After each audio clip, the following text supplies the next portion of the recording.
Example of self-myofascial release would be to use a muscle roller on any muscles that you can really roll out or focus on, as well as to isolate. By really doing this, you are focusing on pushing the muscle knots out slowly and really working them out.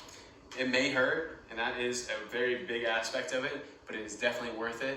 A coaching point that I may bring up is to really just focus on pushing it out in a slow and continuous manner, as well as all in the same direction.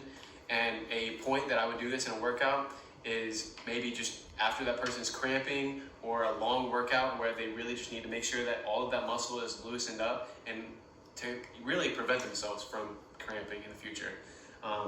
Again, it may hurt, but it is definitely worth it. An example of an active isolated stretch would be the seated straight leg hamstring stretch. By doing this, you really focus on reaching out and going as far as you can to really focus on pulling the hamstring.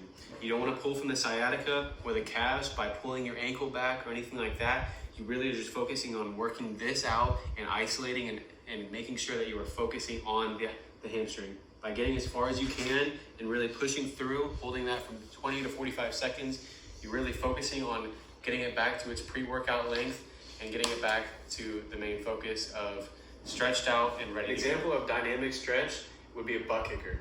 So for the butt kicker, you're really focusing on your thighs, your quads, as well as your knees. And you can start off low impact, where you're just kind of going and really getting the blood flowing and your heart rate up. But eventually, once you go, you're really going to start driving towards your glutes and get that movement going.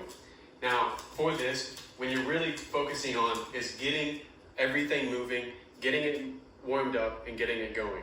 So as a coaching point, I'd focus on really making sure that the person is going through the workout itself and really just focusing on being ready for what exercise is really going to be coming, whether it be a bunch of running and cardio for a soccer game or for squats that we're about to do. Just really focusing on feeling this and getting them all warmed up and ready to go. An example of a static stretch that can be done before any arm workouts or throwing or anything that's going to involve the lower part of your shoulder or the triceps, which can be the overhead tricep extension. So you can start off by either holding your own hand, holding here, or even having a band to where you come here and here and pull down to really work this part of your arm. So by working the tricep, you really are going to be pulling it back to your range of motion and really feeling that stretch and holding from 20 to 45 seconds. The main point isn't just to come across or to really feel it. It's just wherever you feel it and you can feel comfortable on doing that. And so as a coaching point, I'll just make sure that I know where that range of motion for that person is and how far and how easy it is for them to use that part of the shoulder joint, as well as how much pain that may cause.